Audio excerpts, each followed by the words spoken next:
సమస్త సంఘములన్నయు మీకు వందనములు చెప్పుచున్నవి. Churches of Christ salute you. ప్రార్థన చేసుకుందాం. ప్రార్థన చేసుకుని కొద్ది నిమిషాలు దేవుని వాక్యాన్ని ధ్యానించుకోవడానికి ప్రయత్నం చేద్దాం. ప్రార్థన. మమ్మల్ని మిక్కిలిగా ప్రేమిస్తున్న మా ప్రియ పరలోకపు తండ్రి, మహోన్నతుడా, పరిశుద్ధుడా, పరమందాసీనుడు అయిన మా కన్న తండ్రి, మీకే స్తుతులు స్తోత్రా చెల్లిస్తున్నా. ఈ సమయంలో నా తండ్రి, మేము పాడిన పాటల ద్వారా మీరు మహిమ పొందినందుకు కృతజ్ఞతాస్తుతులు చెల్లిస్తున్నా. అలాగనే ఈ సమయంలో వాక్యాన్ని ధ్యానిస్తుండగా మా అందరికీ వినగలిగిన చెవిని, గ్రహించగలిగిన మంచి మనసును, అర్థం చేసుకునే జ్ఞానమును, వివేచన అనుగ్రహించుకుని వేడుకొనుచున్నాం. అజ్ఞానుల వలె నీ మాటలు త్రోసిపుచ్చేవారిగా ఉండక, జ్ఞానుల వలె సమయమును పోనీయక సద్వినియోగము చేసుకొనుచు నీ మాటల వైపు మనస్సు నుంచున్నట్లుగా సహాయం చేయమని వేడుకొనుచున్నా. అలాగనే ఆత్మకి ఎలాంటి మాటలు అవసరమై ఉన్నావో హృదయ అంతరంగములు ఎరిగిన వాడవు గనుక ఆయా బిడ్డలతో మీరే మాట్లాడి నాకును మాకును అందరికీ కావలసిన ఆధ్యాత్మికమైన ఆహారంతో మమ్మల్ని బలపరిచి స్థిరపరచుకోండి. ఖండించి గద్దించి సరిచేయమని వేడుకుంటూ సమస్తమును మీకే అప్పగించుకుంటూ మీరే మాకు బోధించి తండ్రిగా కాపరిగా సరైన మార్గములోకి నడిపించి మహిమ తెచ్చుకోమని వేడుకుంటూ ఈ మనవలు మా ప్రభువును రక్షకుడు క్రీస్తు యేసు నామమున అడిగి వేడుకొనుచున్నాము మా పరమ తండ్రి. ఆమేన్. కూడి వచ్చిన దేవుని పిల్లలైన మీ అందరికీ కూడా మన ప్రభువును లోకరక్షకుడైన యేసుక్రీస్తు ప్రశస్తమైన నామమును బట్టి మరొకసారి మీ అందరికీ హృదయపూర్వక వందనాలు తెలియజేస్తున్నాను. ఈ సమయాన్ని ఇచ్చిన దేవాది దేవునికి మొదటిగా కృతజ్ఞతాస్తుతులు చెల్లిస్తున్నాను. ఈ పరిశుద్ధ దినము ఒక మంచి అంశంతో మీతో మాట్లాడాలని ఆశ కలిగి ఉన్నాను. దయచేసి శ్రద్ధగా మనస్సు పెట్టి ఆ మాటల వైపు మీరు వినవలసిందిగా కోరుతున్నాను. అంశం ఏంటంటే, దేవుడు ఎరిగిన మనుషులు ఎవరు? ఓకే, అంశం ఏంటంటే దేవుడు ఎరిగిన మనుషులు ఎవరు, దేవుడు ఎరగని మనుషులు ఎవరు? దేవుడు ఎరిగిన మనుషులు ఎవరు, దేవుడు ఎరగని మనుషులు ఎవరు అన్న అంశము ద్వారా కొద్ది నిమిషాలు పరిశుద్ధ గ్రంథంలో లేఖనాల ద్వారా మనము పరిశీలించటానికి ప్రయత్నం చేద్దాం. లోకాన్ని ఒకసారి చూసినప్పుడు దేవుని వైపు దేవుని కన్నులతో లేదా ఆత్మీయమైన మనోనేత్రాలతో దేవుని వైపు చూసినప్పుడు, దేవునితో నడిచినప్పుడు, దేవునితో ఉన్నప్పుడు, ఒకసారి లోకం వైపు చూసినప్పుడు లోకమంతా పాపముతో నిండి ఉన్నట్టుగా మనకు కనపడుతూ ఉంటుంది. దేవునిలో ఉండి లోకం వైపు చూస్తే లోకమంతా పాపముతో నిండినట్టుగా మనకు కనపడుతుంది. అదే లోకములో ఉండి దేవుని వైపు చూసినట్లయితే, లోకములో ఉండి దేవుని వైపు చూసినట్లయితే దేవుడు మనుషులతో సంబంధము లేనివాడిగా, ఎలా అంటే మనుషులు వేరు దేవుడు వేరుగా కనపడతా ఉంటాడు. అలాంటి దేవుణ్ణి మనం ఒకసారి ఆయన మనస్సులో ఒకసారి పరిశీలించి చూడగలిగితే, దేవుడట దేవుణ్ణి ఎరగని మనుషులు ఉన్నారట, దేవుడు ఎరిగిన మనుషులు ఉన్నారట లోకంలో. బాగా ఆలోచించండి. లోకాన్ని ఒకసారి దేవుడు చూసినప్పుడు దేవుణ్ణి ఎరిగిన మనుషులు ఉన్నారట, దేవుణ్ణి ఎరగని మనుషులు ఉన్నారట. అది క్రైస్తవుల్లో ఉన్నారు, అలా అని క్రైస్తవుల్లో లేనివారు కూడా ఉన్నారు. కాబట్టి మనము పరిశీలించాలి పరిశుద్ధ గ్రంథాన్ని. జాగ్రత్తగా పరిశీలిస్తే దేవుడు ఎరగని మనుషులు ఉంటారా? ముందుగా మనం ఆలోచిద్దాం. దేవుడు ఎరగని మనుషులు ఉంటారా? దేవుడు అంటేనే సమస్తమును తెలిసినవాడు కదా. హృదయ అంతరంగంలో చూస్తున్నవాడు కదా, ఆయనకు తెలియని మనుషులు ఉండటం ఏంటి? ఉంటారు అసలు? మనం ఆలోచించాలి. ఎందుకంటే ఆయన సర్వసృష్టికర్త, ఆయనకు సమస్తము తెలుసు అని అంటాం. బాగా ఆలోచించండి. ఆయన సర్వసృష్టికర్త, ఆయనకు సమస్తము తెలుసు. దేవుడు ఎరగని మనుషులు ఉన్నారా? అసలు ఆయన సమస్తము తెలిసిన వాడై ఉంటే అసలు దేవుడే ఎరగని మనుషులు ఉన్నారా? దేవుని ఎరగని మనుషులు కాదు, దేవుడు ఎరగని మనుషులు ఉన్నారా అంటే సమస్తమును దేవుడు ఎరిగాడు గనుక ఆయనకు తెలియదంటూ ఏమీ లేదండి అని అంట. అందుకే బైబిల్లో కొన్ని రెఫరెన్స్లు మనం చూడగలిగితే, హెబ్రీలకు రాసిన పత్రిక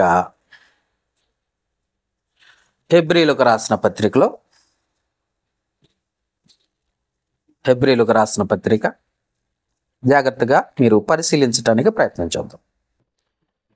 దేవునికున్న ఉన్నతమైన స్థితి ఏంటో మనం చూద్దాం ఒకసారి.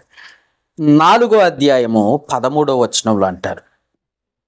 హెబ్రీలకు రాసిన పత్రిక 4వ అధ్యాయం 13వ వచనంలో, మరియు ఆయన దృష్టికి కనపడని సృష్టము ఏదియూ లేదు. మరియు ఆయన దృష్టికి, ఆయన కంటికి, దృష్టి అంటే చూపు, ఆయన చూపుకి కనపడని సృష్టమంటూ ఏమీ లేదు, ఏదియూ లేదు. మనం ఎవరికి లెక్క చెప్పవలసి ఉన్నదో ఆ దేవుని కన్నులకు సమస్తమును మరుగు లేక తేటగా ఉన్నది.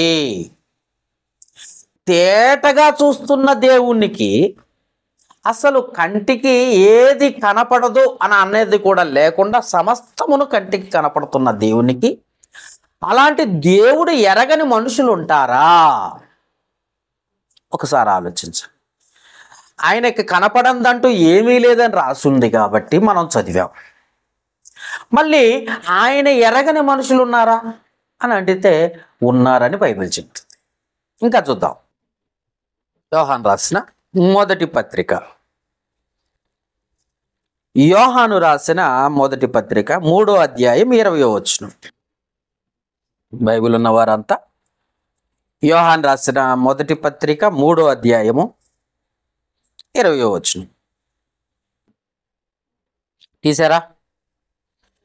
దేవుడు మన హృదయము కంటే అధికుడై సమస్తమును ఎరిగి ఉన్నాడు కనుక మన హృదయము ఏ విషయములలో మన యందు దోషారోపణ చేయునో ఆయా విషయములలో ఆయన ఎదుట మన హృదయములను సమ్మతిపరుచుకుందుము అన్నమాట చూస్తాం.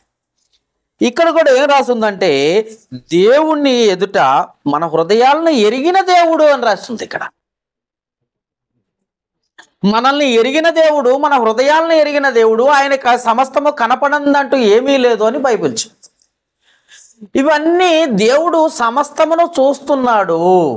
సమస్త హృదయాలను, ఇక్కడ కూర్చున్న సంఘంలో ఉన్న ప్రతి వారిని, దేవుని సన్నిధికి వచ్చిన ప్రతి వారి హృదయాలను చూస్తున్నాడు దేవుడు. ప్రతి వారిని, భూమి మీద ఉన్న సమస్త మానవుల్ని చూస్తున్నాడు దేవుడు. ఆయన కనపడందంటూ ఏమీ లేదు అని బైబిల్ ఇంత స్పష్టంగా చెబుతుంటే దేవుడు ఎరగని మనుషులున్నారా? ఇది మన అంశం. ఉంటారా అంటే ఎవరుంటారండి? ఎవరుంటారు? ఆయనకు అంతా కనపడుతుంది కదా, ఆయన సమస్తమును చూస్తున్నాడు కదా, ఆయన హృదయ అంతరంగములు ఎరిగిన దేవుడు కదా, ఆయన సన్నిధిలో ఉన్న మన హృదయాలను చూస్తున్నాడు, ఆయన సన్నిధిలో లేని వారి హృదయాలను కూడా చూస్తున్నాడు, ఆయన భూమి మీద ఉన్న సమస్త మానవాళ్ళని దృష్టించి చూస్తున్నాడు. ఇంకా చూద్దాం ఒక మాట. కీర్తనల గ్రంథము 33వ అధ్యాయం 13వ వచనం నుండి చదువుకుందాం. కీర్తన గ్రంథము 33వ అధ్యాయము 13వ వచనం నుండి చదువుకుందామండి. జాగ్రత్తగా మీరంతా కూడా బైబిల్ తీసి ఈ వచనాన్ని చూద్దాం. యెహోవా ఆకాశములో నుండి కనిపెట్టుచున్నాడు, ఆయన నరులందరినీ దృష్టించి చూస్తున్నాడు. తానున్న నివాస స్థలములో నుండి భూలోక నివాసులందరి వైపు ఆయన చూచుచున్నాడు. ఆయన వారందరి హృదయములను ఏకరీతిగా నిర్మించిన వాడు, వారి క్రియలన్నీ విచారించువాడు, వారిని దర్శించువాడు అని రాసి. అంటే భూమి మీద ఉన్న సమస్త మనుష్యులను ఆయన ఎరిగి ఉన్నాడు, ఆయన చూస్తున్నాడు. అర్థమైందా? సమస్త జనములను ఆయన చూస్తున్నాడా అంటే చూస్తున్నాడు, కనిపెట్టి చూస్తున్నాడు. మరి కనిపెట్టి చూసే దేవుడికి ఆయన ఎరగని మనుషులు ఉన్నారా? ఆయన ఎరగని మనుషులు. మనం ఆలోచిస్తే బైబిల్ ఏం చెప్తుందో చాలా క్షుణ్ణంగా ఆలోచించాలి ఎప్పుడైనా. చాలామంది ఈ మధ్యకాలంలో ఫేస్బుక్లో ఎవరికి తోచినట్టు వాళ్ళు పోస్టులు పెడుతున్నారు. ఎవరికి తోచినట్టు. అసలు వాక్యం ఏం చెప్తుందో వాక్యము గురించి ఆలోచించటం లే, వాళ్ళ ఆలోచనలే వాక్యం అయిపోతున్నాయి. మనుషులు కల్పించిన పద్ధతులే దైవోపదేశములు అయిపోతున్నాయి. కానీ దేవుని ఉద్దేశం ఏంటి, దేవుని మనస్సు ఏం చెప్తుందో అది మాత్రం గ్రహించట్లే. అందుకే సమస్త మానవాళ్ళని ఆయన చూస్తున్నాడు, వారి హృదయ అంతరంగములు ఎరిగిన వాడు, ప్రతి మనిషిని దృష్టించి చూస్తున్న దేవుడు, ప్రతి హృదయాన్ని దృష్టించి చూస్తున్న దేవుడికి అసలు ఆయన ఎరగని మనుషులు ఉన్నారా, ఆయన ఎరిగిన మనుషులు ఉన్నారా? ఒక్కసారి ఆలోచించండి. అనంటే ఆయన ఎరగని మనుషులు ఉన్నారని బైబిల్ చెప్తుంది. బాగా గుర్తుపెట్టుకోండి, మళ్ళీ చెప్తున్నాను నేను. ఆయన ఎరగని మనుషులు ఉన్నారట, గుర్తుపెట్టుకోండి. ఆయనే ఎరగని మనుషులు, ఆయన ఎరిగిన మనుషులు కాదు. ఆయనకి సమస్తమునో తెలుసు, ఆయన సమస్తమునో చూస్తున్నట్టు. కానీ ఆయన ఎరగని మనుషులు కొందరున్నారు. ఎవరు వాళ్ళు చూద్దాం కాస్త. మత్తయి సువార్త 7వ అధ్యాయము. దేవుడు ఎరగని మనుషులు ఎవరో చూద్దాం ఇప్పుడు కాసేపు. మత్తయి సువార్త 7వ అధ్యాయం 21వ వచనం నుండి చదువుకుందాం 23 వరకు. ఆయన ఎరగని మనుషులు ఎవరో ఇక్కడ రాయబడింది. బాగా ఆలోచించండి. దేవుడు ఎరగని మనుషులు ఎవరో ఇక్కడ రాయబడింది. చూద్దాం ఒకసారి. ప్రభువా ప్రభువా అని నన్ను పిలుచు ప్రతివాడును పరలోక రాజ్యములో ప్రవేశింపడు గాని పరలోకమందున్న నా తండ్రి చిత్త ప్రకారము చేయువాడే ప్రవేశించును. పరలోక రాజ్యము అనగానే దేవుని సంఘం. దేవుని సంఘములో చేరాలంటే తండ్రి చిత్తం చేయువాడే చేరతాడట. తండ్రి చిత్తములో ఉన్నవాడే చేరతాడు, తండ్రి చిత్తము చేయువాడే చేరతాడు. ప్రభువా ప్రభువా అని పిలిచేవాడు పరలోక రాజ్యంలో చేరాడు. చాలా మందికి యేసు ప్రభు తెలుసా అంటే అందరికీ తెలుసు. కానీ ఆ యేసు తెలుసు అని తెలిసినంత మాత్రాన పరలోక రాజ్యానికి చేరడు. అర్థమైంది? సంఘం తెలుసు, సంఘ ఆరాధన క్రమము తెలుసు, క్రమం తెలిసి కూడా ఇంటికాడ ఉన్నవాళ్ళు బాగా గుర్తుపెట్టుకోండి. సంఘానికి రాని వాళ్ళు, దేవుని సన్నిధికి రాని వాళ్ళు ఎవరో వాళ్ళు పిలిస్తే కూడా పలకడట. అది గుర్తుపెట్టుకోండి. అర్థమైందా? మళ్ళీ చెప్తున్నా, గుర్తుపెట్టుకోండి. దేవుని సన్నిధి ఏంటో తెలుసు, సంఘం అంటే తెలుసు, సంఘ కార్యక్రమాలంటే ఏంటో తెలుసు. అర్థమైందా? అన్నీ తెలిసి కూడా దేవుని సన్నిధికి రాకుండా దేవుణ్ణి విడిచిపెట్టేవారు ఇంటి దగ్గర ఉండి ప్రభువా ప్రభువా అని పిలుచు ప్రతివాడు పరలోక రాజ్యములోకి ప్రవేశింపడు. పిలిచిన వాడి మాట వినను అంటున్నాడు. ఫస్ట్ ఆఫ్ ఆల్ పిలుచు ప్రతివాడు దేవుని సన్నిధిలో వాడు ప్రార్థన చేసిన జవాబు దొరకదు. ఎందుకు దొరకదు ప్రభువా? ఒకప్పుడు నేను బాప్తిసం తీసుకున్నాను, ఒకప్పుడు సంఘానికి వచ్చాను, ఇదిగో 2 వారాల నుండి నేను రావటం లేదు, 5 వారాల నుండి నేను సంఘానికి రావటం లేదు కనుక నేను రాకపోయినా నువ్వు నా ప్రభువే, నువ్వు నా దేవుడివే కాబట్టి నేను ఇంటి దగ్గర ఉన్నా, ఎక్కడ ఉన్నా, సంఘానికి రాకుండా ప్రార్థన చేస్తే నువ్వు నాకు జవాబు ఇవ్వు తండ్రి అని అడిగితే జవాబు ఇవ్వను అంటున్నాడు. చూడండి ఒకసారి ఆ మాట. యోహాను సువార్త 9వ అధ్యాయం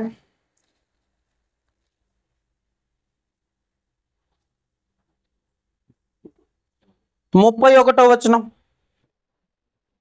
యోహాను సువార్త 9వ అధ్యాయం 31వ వచనం. దేవుడు పాపుల మనవి ఆలకింపడని ఎరుగుదుము. అది నువ్వు సంఘానికి రాకపోవటమే నువ్వు పాపిగా మారిపోయావని అర్థం. అమ్మా వినాలి, ఒక్క వారమే కదా నేను రాకపోతే ఏమవుతుంది అనుకుంటున్నావేమో. నువ్వు పాపిగా మారిపోవటానికి ఒక్క ఆదివారం చాలు. దేవుని ఆరాధన క్రమంలోకి నువ్వు రాకపోవటమే పాపం చేసినట్లు. అందుకే పాపుల మనవి ఆలకింపడని ఎరుగు. ముందు తెలుసుకో, నువ్వు ఇంటి దగ్గర ఉండి ప్రార్థన చేస్తే నీకు జవాబు రాదు. సమస్యలు వస్తాయి, శ్రమలు వస్తాయి, కష్టాలు వస్తాయి, కానీ జవాబు దేవుని నుండి రాదు. ఏమంటున్నాడు? మళ్ళీ చదువుదాం. దేవుడు పాపుల మనవి ఆలకింపడని ఎరుగుదుము. ఎవడైనానో దేవాభక్తుడై ఉండి ఆయన చిత్తము చొప్పున జరిగించిన ఎడల ఆయన వాని మానవి ఆలకించును. దేవుని చిత్తం ఏదైతే ఉందో దాని ప్రకారం చేసేవాడి ప్రార్థన మాత్రం వింటా అంటాడు. అలాగనే ఉందా లేదా మీరు ఆలోచించండి. బైబిల్ ఉన్న ప్రతి వారు చూడండి, యోహాను సువార్త 9వ అధ్యాయం 31వ వచనంలో ఉంటున్న ఆ మాటను మరొకసారి చూడండి. దేవుని చిత్త ప్రకారము ప్రతి ఆదివారము క్రమము తప్పకుండా దేవుని సన్నిధికి నువ్వు వచ్చి తండ్రి అని నువ్వు ప్రార్థన చేస్తే జవాబు వస్తుంది. ఒక ఆదివారమే కదా, రేపు ఆదివారం రాకపోతే ఏమవుతుంది? ఈ సంవత్సరం పోకపోతే ఏమవుతుంది? సంవత్సరానికి ఒకసారి పండక్కి పోతే సరిపోతుంది కదా. ఇవి దేవుని లెక్కలు లేవు. మనుషుల లెక్కలు వేరు, దేవుని లెక్కలు వేరు. మనుషుల ఆ తలంపులు వేరు, దేవుని తలంపులు వేరు. మనుషుల మార్గాలు వేరు, దేవుని మార్గం వేరు. అది గుర్తుపెట్టుకోండి. అందుకే ప్రభువా ప్రభువా అని పిలుచు ప్రతివాడు పరలోక రాజ్యములోనికి చేరడు గాని పరలోకమందున్న నా తండ్రి చిత్త ప్రకారము చేయువాడే ఆ రాజ్యములోకి ప్రవేశించును. ప్రభువా ప్రభువా అని ఇంటి దగ్గరుండి ప్రార్థన చేస్తే జవాబు రాదు గాని పరలోకమందున్న తండ్రి చిత్తం ఏదైతే ఉందో ప్రతి ఆదివారము క్రమము తప్పకుండా ఆయన సన్నిధికి వచ్చి ఆరాధన చేసే ప్రతి వారిని ప్రార్థనకు జవాబిచ్చేవాడు దేవుడు. ఓకే, ఇది మీకు ఇంతవరకు అర్థమైతే మత్తయి సువార్త 7వ అధ్యాయం 21వ వచనంలో ఉన్నాం మనం. 22వ వచనం చదువుతున్నాను చూడండి. ఇప్పుడు ఆ దినమందు ఏ దినము ఆ దినమందు అన్నాడు. క్రీస్తు రెండవ రాకడ దినమందు, ఇప్పుడు కాదండి, క్రీస్తు రెండవ రాకడ దినమందు ఏం జరుగుద్దట? ఆ దినమందు అనేకులు నన్ను చూసి ప్రభువా ప్రభువా మేము నీ నామమున ప్రవశింపలేదా? లోకంలో చూస్తున్నాం చాలా మంది సేవకులు ప్రవశించేవారు, ప్రవచనాలు పలికేవారు ఉన్నారు, ప్రవచనాలు పలుకుతున్నారు ఈ మధ్య. కొంతమంది స్త్రీలైతే డైరెక్ట్గా నెత్తి మీద, సేవకుని నెత్తి మీద చేయి పెట్టి ప్రవచనాలు పలికే స్త్రీలు ఎక్కువైపోయారు ఈ మధ్య. సేవకులు ప్రవచనాలు పలుకుతున్నారు. అసలు ప్రవచనములైనను నిలిచిపోవును. కొరింథీయులకు రాసిన మొదటి పత్రిక 13వ అధ్యాయము 8వ వచనం ఎప్పుడు చదవాలి. కొరింథీయులకు రాసిన మొదటి పత్రిక 13వ అధ్యాయము 8వ వచనంలో ఏం రాస్తుందో చూడండి. నీ నామమున మేము ప్రవచింపలేదా అన్నారు కదా. ఏ దినమందు? క్రీస్తు రెండవ రాకడలో ఆయన ఎరిగిన వారు ఆయన సన్నిధికి వచ్చి ఏమంటున్నారట? ప్రవచించలేదా అన్నారట. అప్పుడు ఏం జరిగిందో చూడండి, జాగ్రత్తగా చూడాలి. 13వ అధ్యాయము కొరింథీయులకు రాసిన మొదటి పత్రిక 13వ అధ్యాయము 8వ వచనం. ప్రేమ శాశ్వత కాలముండును, ప్రవచనములైనను నిరర్ధకములగును అంటున్నాడు. ప్రవచనాలు అయిపోయినాయి, అవన్నీ నిరర్ధకములు అయిపోయినాయి. ఇప్పుడు ప్రవచిస్తున్నావేంటి నువ్వు? నీ నామమున మేము ప్రవచించలేదా?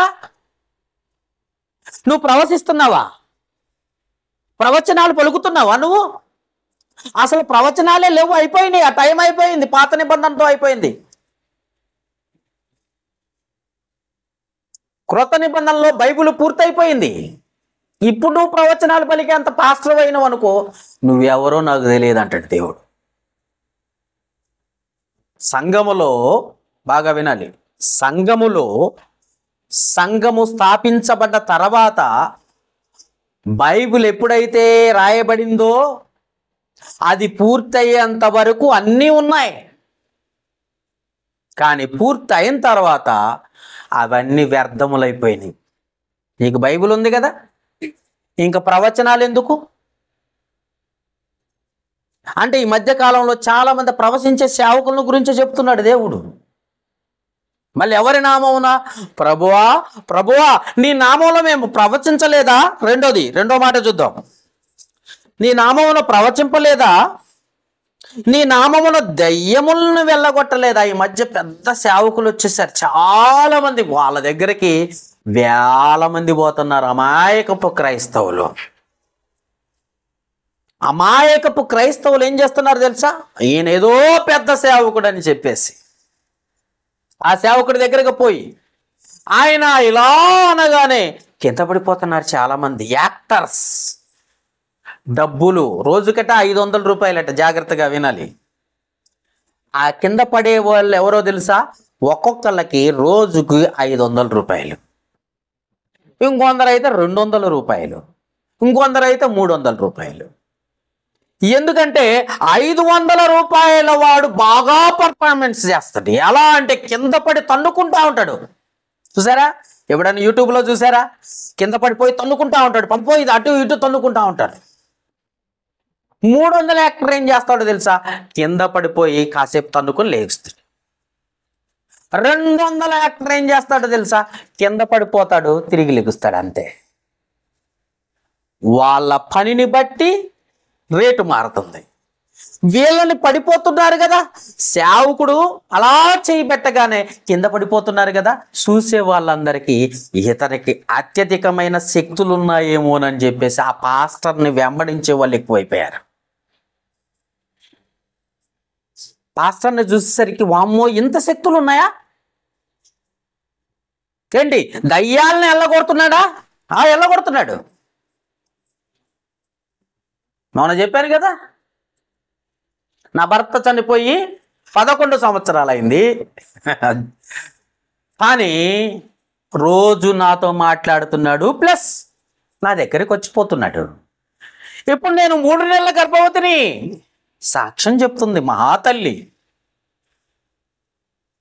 ఏమ్మా, ఎంత గొప్ప సాక్ష్యం! దేవుణ్ణి అవమానపరిచేవాడు. బైబిల్ ఏమంటుందో తెలుసా? చనిపోయిన వాడు మళ్ళీ అప్పటికి రాడని చెప్తుంది బైబిల్. ఏమో సాక్ష్యం చెప్తుంది. చనిపోయిన వాడు మళ్ళీ ఎప్పటికీ రాడని చెప్తుంది. పోయిన వారం ఏం చెప్పాను ఈ పాఠం. ఈ పాస్టర్ ఏం చేస్తున్నాడో తెలుసా?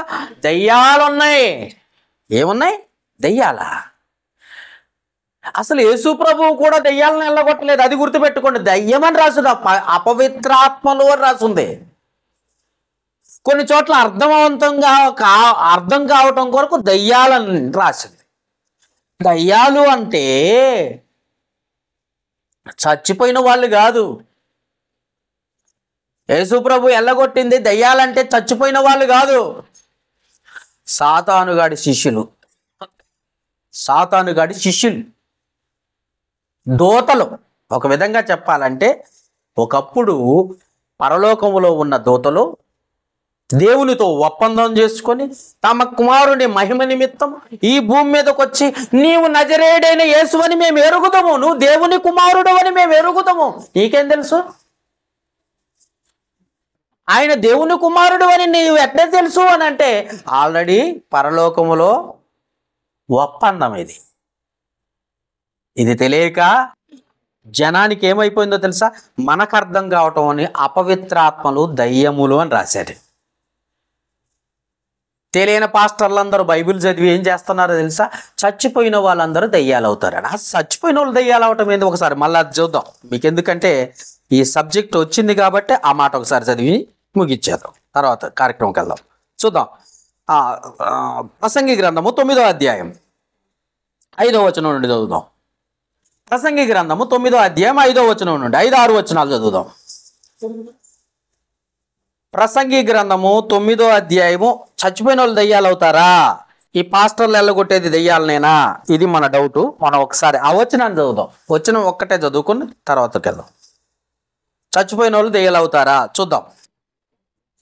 బ్రతికి ఉండువారు తాము చత్తురని ఎరుగుదురు, అయితే చచ్చిన వారు ఏమీయూ ఎరగరు. చచ్చిపోయిన వారు ఏమీయూ ఎరగరు. చచ్చిపోయిన వాళ్ళు దెయ్యాలు అవుతారు. అసలు ఏమి ఎరగరని బైబిల్ చెప్తుంటే దెయ్యాలు అవుతారు అంటున్నావేంటి? పైగా పాస్టర్ ఏంటంటే ఏసునామను వదిలిపెడతావా లేదా అంటాడు వాడు. ఏసునామను విడిచిపెడతావా లేదా? అసలు మనుషులు దెయ్యాలు కారు నానా. బైబిల్ ఏం చెప్తుందో చూడండి. చచ్చిన వారు ఏమీ ఎరగరు, వారి పేరు మరవబడి ఉన్నది, వారికి ఇక ఏ లాభము కలగదు, వారిక ప్రేమింపరు, పగబెట్టుకొనరు, అసూయపడరు. సూర్యుని క్రింద అంటే భూమి మీద, సూర్యుడి పైన ఉన్నాడు, భూమి క్రింద ఉంది. బాగా గుర్తుపెట్టుకోండి. సూర్యుని క్రింద జరుగు వాటిలో దేని యందునో వారికి ఇక నెపమునో ఎప్పటికీ వంతు లేదు అని దేవుడు చెబుతుంటే చచ్చిన వాళ్ళు దెయ్యాలు అవుతున్నారు. వాళ్ళని నేను ఎలా కొడుతున్నా అంటండి ఈ పాస్టర్ గారు. పాస్టర్ గారు ఏం చేస్తున్నారు? దెయ్యాలు ఎలా కొడుతున్నారు. ప్రభువా నీ నామమున మేము దయ్యాములు ఎల్లగొట్టలేదా? నీ నామమున మేము ప్రవచించలేదా? ప్రవచనాలు నిరర్ధకమైపోయినాయి. నీ నామమున దెయ్యాలు ఎల్లగొట్టలేదా? దెయ్యాలు మనుషులు కాదు నాయనా, దెయ్యాలు మనుషులు చనిపోయిన క్షణంలోనే పాతాళానికి దిగిపోతారు. వాళ్ళు పాతాళానికి దిగిపోతారు. మనుషులు దెయ్యాలు గారు. ఈ మధ్యకాలంలో మా అన్నమ్మ లాంటి వాళ్ళు ఎక్కడట గుండెల మీదకి వేస్తే గొంతు పట్టుకొని పిసుకుతా ఉందంట. దెయ్యం అండి పాస్టర్ గారు, దెయ్యం ఎక్కడా?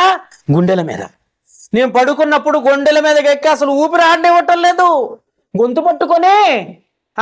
పట్టుకొని పిసికేస్తుంది. ఊపిరి ఆడటం లేదు. ఎవరినైనా పిలుద్దాం అంటే కూడా నోటు మాట రావటం లేదు. అయ్యే పాస్టర్ గారు,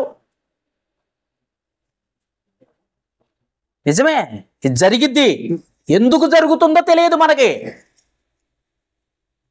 గొంతు పట్టుకొని అసలు మాట రావట్లేదండి. పిలుస్తున్నా వినపట్టం లేదండి. నిజమే, ఇది శరీరానికి సంబంధించిన రోగం. ఇది తెలియదు, దెయ్యం అనుకుంటున్నాం. దీన్నే మెడికల్ భాషలో చెప్పాలంటే స్లీపింగ్ పెరాలసిస్ అంటారు. అర్థమవుతుందా? ఏమంటారు? Sleeping paralysis.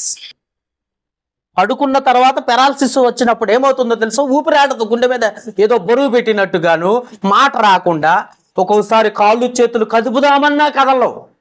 దాన్నే స్లీపింగ్ పెరాలసిస్ అంటారు. మనం ఏమనుకుంటాం? చదువు రాని వాళ్ళం, దెయ్యం పట్టింది, మీద కూర్చుంది, మెడకాయ పిసుకుతా ఉంది. దయ్యాలు లేవు, ఉన్నాయనే భ్రమపరుస్తుంది లోకం. పాస్టర్లు, దొంగ పాస్టర్లు. నీ నామమును మేము దయ్యములు ఎల్లగొట్టలేదా? నీ నామమునే ప్రభువా, నీ నామమునే. ప్రభువుకు తెలియదా దయ్యాలు ఇవ్వన్న సంగతి? వీడు మోసం చేసి ప్రజలను మోసం చేస్తుంటే ప్రభు ఓకే అంటాడా? ఒకసారి ఆలోచించండి. ఈ పాస్టరు యేసు ప్రభు చెప్పుకొని లేని దెయ్యాలని ఎల్లగొడుతున్నాడంటే ప్రభువుకు తెలియదంటే దెయ్యాలు ఉన్నాయా లేవు అన్నది. ఎందుకంటే సమస్తమును ఎరిగినవాడు కదా. పైగా ఏమంటున్నాడు? నీ నామమున మేము దయ్యములు ఎల్లగొట్టలేదా? నీ నామమున అనేకమైన అద్భుతములు చేయలేదా అంటున్నాడు. మళ్ళీ నీ నామమునే మేము అనేక అద్భుతాలు చేశాం. అద్భుతాలు. ఈ అద్భుతాలు ఎలా ఉంటాయో తెలుసా? పాస్టర్లు చేసే అద్భుతాలు బాగా వినాలి. ఈ పాస్టర్లు చేసే అద్భుతాలు ఎలా ఉంటాయో తెలుసా? పుట్టుకతోటే పోలియో వచ్చినోడిని, బాగా వినాలి అమ్మ, వినాలి, వింటేనే అర్థమవుతుంది. పుట్టుకతోటే పోలియో వచ్చి కాలు పడిపోయి చచ్చిపోతుంది, పీలకాలు అయిపోద్దండి. అలాంటి వాడిని యేసు ప్రభు దగ్గరికి వెళ్తే దేవుడు ప్రభు అయిన యేసు క్రీస్తు స్వస్థపరిచి నడిపించాడు. పుట్టుకతోటే గుడ్డివాడిని చూపు కలగజేశాడు. పుట్టుకతోటే మూగవాడిని మాట్లాడేటట్లుగా చేశాడు యేసు ప్రభు. అద్భుతం చేశాడు. వీళ్ళు చేసే అద్భుతాలు, దొంగ పాస్టర్లు చేసే అద్భుతాలు ఏంటో తెలుసా? బయటికి కనపడేవి కాదు, లోపల ఉన్న వాటిని స్వస్థపరుస్తారు మహానుభావులు. మహానుభావులు ఎలా చేస్తారో తెలుసా? లోపల నీకు సెగ్గడ్లు ఉన్నాయా? లోపల నీకు క్యాన్సర్ ఉందా? ఊపిరితిత్తులు పాడైపోయినాయా? లోపల కిడ్నీలో చెడిపోయిన కిడ్నీలు చెడిపోయినాయా? ఈ స్వస్థపరుస్తారు వీళ్ళు. రియాలిటీ బయటికి వచ్చి బయట కనపడే వాటిని ప్రభు స్వస్థపరిస్తే, ఈ సేవకులు కనపడని వాటిని స్వస్థపరుస్తారు. ఇది అద్భుతం అంటున్నారు. ప్రభువా నీ నామమున మేము అద్భుతములు చేయలేదా? చేసావు. ఏ అద్భుతాలు నానా? ఏది? పుట్టుకతో గుడ్డివాడిని తీసుకెళ్ళు, కళ్ళిస్తాడేమో. పుట్టుకతోటి పోలియో వచ్చిన వాడిని తీసుకెళ్ళు, స్వస్థపరుస్తాడేమో. పుట్టుకతోటి చెవుడు వచ్చిన వాడిని తీసుకెళ్ళు, స్వస్థపరుస్తాడేమో. పుట్టుకతోటే కాళ్ళు చేతులు లేని కాళ్ళు చేతులు గలవాడిని స్వస్థపరిచాడు దేవుడు. మరి ఈ పాస్టర్ స్వస్థపరుస్తాడేమో చూడండి. అన్ని అబద్ధాలు, మనుషులను దోచుకునే సేవకులు ఎక్కువైపోయారు వీళ్ళు. అందుకే వీటికి కూడా సమాధానం ప్రభు అయిన యేసుక్రీస్తు రాయించాడు. అది చూద్దాం ఒకసారి. తెస్సలోనీయులకు రాసిన పత్రిక,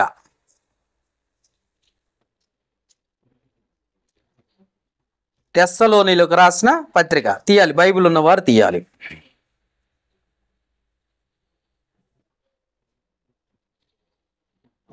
తెస్సలోనీయులకు రాసిన 2వ పత్రిక 2వ అధ్యాయము 9వ వచనం నుండి చదువుకుందామా? 9వ వచనం నుండి. తెస్సలోనీయులకు రాసిన 2వ పత్రిక 2వ అధ్యాయం 9వ వచనం నుండి. నశించుచున్న వారు తాము రక్షింపబడుటకై సత్య విషయమైన ప్రేమను అవలంబింపకపోయిరు గనుక, అంటే సత్యము వాక్యాన్ని అవలంబింపకపోయారట. వాక్యాన్ని వింటలేదట వీళ్ళు. దురద చెవులు ఎక్కువ కదా. అక్కడ స్వస్థతలు జరుగుతున్నాయంటే అక్కడ పోతారు, ఇక్కడ స్వస్థతలు జరుగుతున్నాయంటే ఇక్కడికి పోతారు. ఇల్లందా, లేకపోతే అక్కడంటే రామగుండమా, కాజీపేట, లేకపోతే ఆ గుంటూరు నర్తనశాల, స్వస్థతశాల, అక్కడికి వెళ్ళిపోతా ఉంటారు వీళ్ళు. ఎందుకంటే స్వస్థతలు నూనె జల్లుడు, నీళ్లు జల్లుడు స్వస్థపడతారంట. అర్థమైందా? అలాంటి వారి గురించి ఇక్కడ రాసింది ఏంటంటే, సత్యం విషయమై ప్రేమను అవలంబింపకపోయారు కనుక వాని రాక అబద్ధం విషయమై సమస్త బలముతోనూ నానా విధములైన సూచక్రియలతోనూ మహత్కార్యములతోనూ దుర్నీతిని పుట్టించు సమస్త మోసముతోనూ నశించుచున్న వారిలో సాతాను కనపరచు బలమును అనుసరించి ఉండును. ఇందుచేతే సత్యమును నమ్మక దుర్నీతి యందు అభిలాష గల వారందరూ శిక్షావిధి పొందుటకై అబద్ధమును నమ్మునట్లు మోసము చేయు శక్తిని దేవుడు వారికి పంపుతున్నాడు. మోసం. దేవుని వాక్యాన్ని వినట్లేదు, నిజం చెప్పితే నమ్మటం లేదు, వాక్యం ఉన్నట్టుగా చూపిస్తే నమ్మటం లేదు. కనుక ఏం చెయ్యాలి? వీరు సత్యాన్ని అవలంబింపకపోయి వాక్యాన్ని నమ్మటం లేదు కనుక అబద్ధాన్ని నమ్మునట్లుగా దేవుడే వారికి శక్తినిస్తున్నాడు. ఎందుకని? భ్రష్టాత్మక వాళ్ళని అప్పగించేస్తున్నాడు, ఇక తీర్పులోనికి పంపించేస్తున్నాడు దేవుడు. అందుకే వాళ్ళ దగ్గర జనం ఎక్కువగా కనపడుతూ ఉంటారు. సత్యము వినే కాడ చాలా తక్కువ మంది ఉంటారు. ఇది ఉన్నట్టుగా చెప్పేది బైబిల్. లేనిది ఉన్నట్టుగా చెప్పేది పాస్టర్లు. అందుకే జ్ఞాపకం చేసుకోండి, అబద్ధమును నమ్మునట్లుగా మోసము చేయు శక్తిని దేవుడే వారికి పంపుతున్నాడట. అందుకే జ్ఞాపకం చేసుకోండి, దేవుడే వారికి పంపుతున్నాడట. అందుకే జ్ఞాపకం చేసుకోవాల్సిన విషయం ఏంటో తెలుసా? మీ నామమును మేము అద్భుతములు చేయలేదా? నీ నామమున మేము దయ్యములు ఎల్లగొట్టలేదా? నీ నామమును మేము ప్రవచనాలు పలకలేదా అని అడిగితే అప్పుడు అంటున్నాడు, చూడండి, దేవుని ఎరగని మనుషులు ఎవరో చెప్తున్నాడు. చూద్దాం ఇప్పుడు. ఆ దినమందు 22వ వచనం, మత్తయి సువార్త 7వ అధ్యాయం 22వ వచనం. ఆ దినమందు అనేకులు నన్ను చూసి, ప్రభువా నీ నామమున మేము ప్రవశింపలేదా? నీ నామమున మేము దయ్యములు వెళ్ళగొట్టలేదా? నీ నామమున అనేక అద్భుతములు చేయలేదా అని ఆయనతో చెప్పుదురు. 23వ వచనం, అప్పుడు నేను మిమ్మును నేను ఎన్నడును ఎరగను. అది సంగతి. దేవుడు ఎరగని మనుషులు ఎవరంటే, ఇదిగో ఇలాంటి సేవకుల దగ్గరకు పోయే విశ్వాసులు, ఇలాంటి సేవకులు. దేవుడు ఎరగని మనుషులు. దేవుడు ఎరిగిన మనుషులు ఎవరో కూడా చూడాలి మనం. దేవుడు ఎరగని మనుషులు ఎవరైనా ఉన్నారు అని అంటే, దయ్యాలు ఎల్లగొట్టే సేవకులు, దయ్యాలని ఎల్లగొట్టించుకోవటానికి వచ్చిన క్రైస్తవులు, అమాయకపు క్రైస్తవులు. అనగానే కింద పడిపోతా ఉంటారు, చూశారు? ఈ పాస్టర్లని నేను ఎన్నడూను ఎరగను. ఆ కింద పడిపోయే అమాయక క్రైస్తవులు ఉన్నారు, చూశారు? వాళ్ళని కూడా నేను ఎన్నడూను ఎరగను. ఎరగను. ఎందుకంటే అద్భుతాలు లేవు, ఆగిపోయాయి. అద్భుతాలు ఎందుకు ఆగిపోయాయి అని అంటే, పరిశుద్ధ గ్రంథం మన చేతికి వచ్చేంత వరకు, పరిశుద్ధ గ్రంథం మన చేతికి వచ్చేంత వరకు అద్భుతాలు జరిగాయి. ఆ తర్వాత ఆగిపోయాయి. వాక్యము మన చేతికి వచ్చింది, దేవుడు మనకి ఇచ్చాడు. ఇచ్చిన తర్వాత నీకు ఇంకా అద్భుతాలు ఎందుకు? మహత్కార్యాలు ఎందుకు? సూచక్రియలు ఎందుకు? ఏది దేవుడు చెప్పాలనుకుంటున్నాడో అది నీకు పరిశుద్ధ గ్రంథంలో రాయించిన తర్వాత ప్రవచనాలు ఎందుకు? ఇంకా ప్రవచించే సేవకులు ఉన్నారా? నేను ఎన్నడూ ఎరగను. ఇంకా నేను దయ్యాలు ఎల్లగొట్టే సేవకులు ఉన్నారా? నేను ఎన్నడూ ఎరగను. ఇంకా అద్భుతాలు చేసే సేవకులు ఉన్నారా? నేను ఎన్నడూ ఎరగను. ఏమంటున్నాడు చూద్దాం ఇప్పుడు. నేను మిమ్మల్ని ఎన్నడూ ఎరగను. అక్రమము చేయువారులారా నా యొద్ద నుండి పొందని వారితో చెప్పుదును. చూసారా? అంటే దేవుడు ఎరగని మనుషులు ఉన్నారా అంటే ఉన్నారయ్యా. వాళ్ళే లోకంలో బాగా సంపాదించుకుంటూ బ్రతుకుతున్నారు ఏసీలలో. నీతి కొరకు ఆకలి దప్పిక గలవారు ధన్యులు. నీతి అంటే వాక్యము. నీతి కొరకు ఆకలి దప్పికలు గలవారు ధన్యులు. యేసుప్రభు మాట వచ్చింది అది. నీతి కొరకు అంటే వాక్యము కొరకట ఆకలి దప్పికలు గలవారు ధన్యులు అని చెప్తున్నాడు దేవుడు. కానీ వీళ్ళేం చేస్తున్నారు తెలుసా? వాక్యము కొరకు కాదు, డబ్బు సంపాదన కొరకు దేన్నైనా ఎవరినైనా ఎలాంటి మాటలైనా లేని వాటిని ఉన్నట్టుగా చేసి నమ్మించేవారు. అందుకే వీళ్ళని నేను ఎన్నడూ ఎరగనంటున్నాను. ఇంకొంతమంది సేవకులు ఉన్నారు, ప్రార్థన జరుగుతూ ఉంటుంది, ప్రార్థన స్టార్ట్ అవుతూ ఉంటుంది. వెంటనే పాస్టర్ గారు తీసుకొచ్చి ఒక చైర్ వేసి దాని మీద మంచి తెల్లటి క్లాత్ ఒకటి కప్పుతాడు. ఎవరు వచ్చి కూర్చుంటారు అక్కడ అని అడిగితే, నేను ఒక సంఘానికి వెళ్తే ఎవరు వచ్చి కూర్చుంటారు అక్కడ అనగానే, అక్కడే మా అయ్యగారు వచ్చి కూర్చుంటారు. అయ్యగారు ఆత్మ వచ్చి కూర్చుంటుందట. అయ్యగారు ఆత్మ. ఇంకొకటి అంటాడు యేసు ప్రభు ఆత్మ. ఇంకొకటి అంటాడు పరిశుద్ధాత్మ వచ్చి కూర్చుంటారు. ఏంటి? సంఘములో ఉన్నాడా పరిశుద్ధాత్మ, లేకపోతే సపరేట్గా వచ్చి కుర్చీ వేసుకొని కూర్చుంటాడా? యేసు ప్రభు సంఘములో ఉన్నాడా, సంఘం శిరస్సు అయి ఉన్నాడా, లేకపోతే కుర్చీ ఎత్తే వచ్చి కూర్చునేటట్టుగా ఉన్నాడా? ఒక్కసారి ఆలోచించుకో. ఎలా మనుషుల్ని మభ్య పెట్టాలో అంతగా మభ్యపెట్టి దేవునికి దూరం చేస్తున్నారు. ఇంకొక ఆయన ఉన్నాడు, మైకు పట్టుకుంటాడు. ఆయన ఏమంటాడు, పరిశుద్ధాత్మ రా రా రా అని కేకలేస్తా ఉంటాడు. ఏంటి ఈయన మాటకి పరిశుద్ధాత్మ వెంటనే దిగొచ్చేసి వెళ్ళిపోతాడా? అంటే పరిశుద్ధాత్మ ఈయన చెప్పు చేతల్లో ఉన్నట్టు మాట్లాడుతున్నాడు అన్నమాట. లాస్ట్కి ఎంత దౌర్భాగ్యపు స్థితికి వచ్చేసారో చూసారా? అందుకే వీళ్ళెవ్వరిని నేను ఎన్నడూ ఎరగను అంటున్నాడు.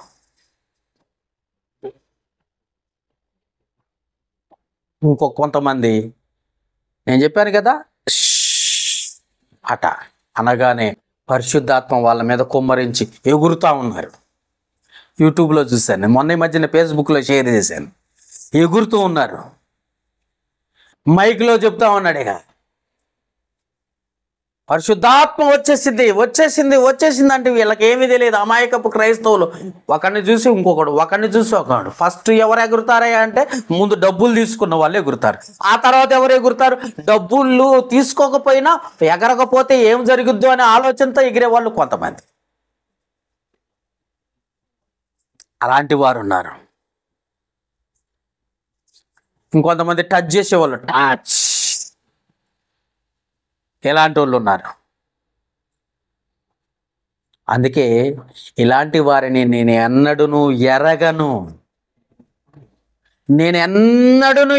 ఇలాంటి వారిని నేను ఎన్నడూను ఎరగను. ఇలాంటి టచ్ చేసి కింద పడేసేవాళ్ళు, ఇష్ అనేసి పరిశుద్ధాత్మతో ఎగుర్లు పెట్టించేవారు. అసలు పరిశుద్ధాత్ముడు ఏమన్నాడో తెలుసా? కొరింథీయులకు రాసిన మొదటి పత్రిక 14వ అధ్యాయం 33వ వచనంలో ఏమన్నాడో తెలుసా? పరిశుద్ధాత్మ దేవుడు ఏమన్నాడో చూడండి ఒకసారి. కొరింథీయులకు రాసిన మొదటి పత్రిక 14వ అధ్యాయము 33వ వచనంలో పరిశుద్ధాత్ముడు రాయించిన మాటను ఒకసారి చదువుదామా? కొరింథీయులకు రాసిన మొదటి పత్రిక 14వ అధ్యాయం 33వ వచనం. అలాగే పరిశుద్ధుల సంఘములన్నిటిలో దేవుడు సమాధానమునకే కర్త గాని అల్లరికి కర్త కాడు, అల్లరికి కర్త కాడని రాశాడు. అల్లరి ఎగురుతున్నారు, అరుస్తున్నారు, కేకలేస్తున్నారు. దేవుడేమో చెప్తున్నాడు అల్లరికి కర్త కాడు అని. వీళ్ళేమంటున్నారు? రా రా దిగిరా దిగిరా. దిగిరమ్మనంగానే వచ్చిపోయేవాడు పరిశుద్ధాత్ముడు కాదు. ఎప్పుడు మనతో ఉండి మనల్ని ప్రభువు వైపు నడిపించడానికి పరిశుద్ధాత్ముని కుమారుడైన దేవుడు, బాగా గుర్తుపెట్టండి, కుమారుడైన దేవుడు, తండ్రి అయిన దేవుణ్ణి విజ్ఞాపన చేస్తే ఆయన పంపించాడు. చూడండి ఒకసారి ఆ మాట కూడా చదువుదాం, అది కూడా మీకు అర్థం కావాలిగా. పరిశుద్ధాత్మ గురించి టాపిక్ వచ్చింది కాబట్టి. యోహాను సువార్త 14వ అధ్యాయం, యోహాను సువార్త 14వ అధ్యాయం,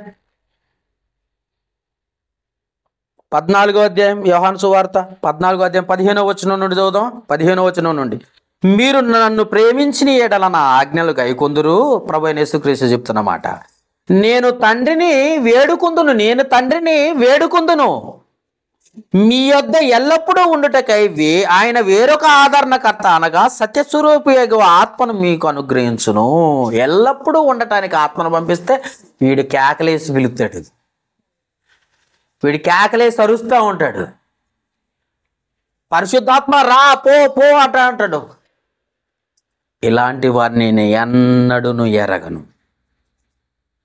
నేను ఎరిగిన వారు ఎవరో తెలుసా? నేను ఎరిగిన వారు వాక్యానుసారంగా నడుచుకుంటారు. నేను ఎరగని వారు ఎవరో తెలుసా? వీళ్ళు దయ్యాలు ఎలగొడతారు, ప్రవశిస్తారు, అద్భుతాలు చేస్తామంటారు, లేని వాటిని ఉన్నట్టుగా, ఉన్న వాటిని లేనట్టుగా చెప్తారు, పరిశుద్ధ గ్రంథాన్ని పక్కకు పెట్టి నా మాటలే దేవుని మాటలు అంటారు. ఇలాంటి వారిని నేను ఎన్నడూను ఎరగను. అందుకే ఏమంటున్నాడు చూద్దాం ఒకసారి. మత్తయి సువార్త 7వ అధ్యాయము 15వ వచనం చూడండి. ఇప్పుడు వీళ్ళ గురించి చెప్తున్నాడు యేసు ప్రభు.